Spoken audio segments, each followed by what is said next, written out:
Tawang sa linya at kung pag-asa magtaan pinagi ni Sir Eber Tinio. Sir Eber, good morning. Good morning. Tigpaminaw kini ang pinaka-latest weather update para karong adlawng Lunes. Ang southwest monsoon o hanging habagat ang nakaapekta dinhi sa may Luzon, ilabi na ang western portion sa Luzon.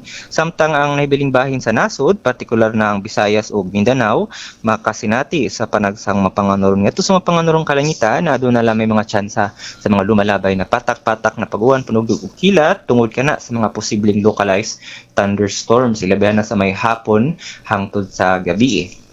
Samtang naatay gi-monitor na low pressure area gawa sa Philippine Area of Responsibility na kaganihang alas 2 sa kadlawon ulahing nasipyatan sa kalayong 1,535 kilometers silangan sa northeastern Mindanao. Ang naingong low pressure area aduna kini medium chance na mahimong usa ka bagyo sa mosunod na 24 oras mao ang angayan ni natong i-monitor sa mga latest updates mitungod aning low pressure area.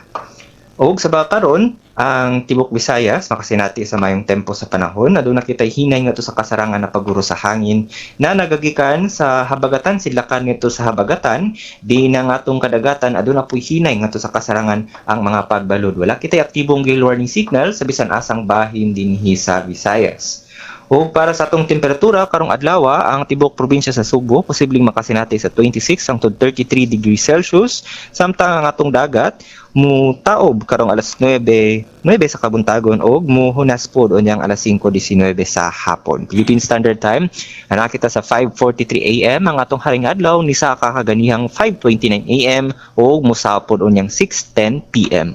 O kanang latest ikan dinhi sa DOST Pag-asa Visayas kini si Everjan Tenyo nagpahinumdum na sa pabago-bagong panahon adunay pag-asa sa saktong impormasyon. Daghang salamat og maayong buntag. Salamat kayo, Sir Eber. Yan, may buntag des pag-asa maktan.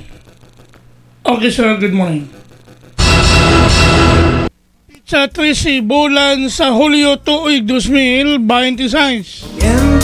Pinagi ni Sir Eber Jan Tinio ang atong weather specialist gikan sa Pag-asa Mactan nga nagatod sa tungdagan sa kahimtang sa panahon nining adlawng Lunes. Salamat kayo ni Sir Eber Jan Tinio sa Pag-asa Mactan. Sa kabisi di makatuma adunay lain na misa mo tambong og magamputa.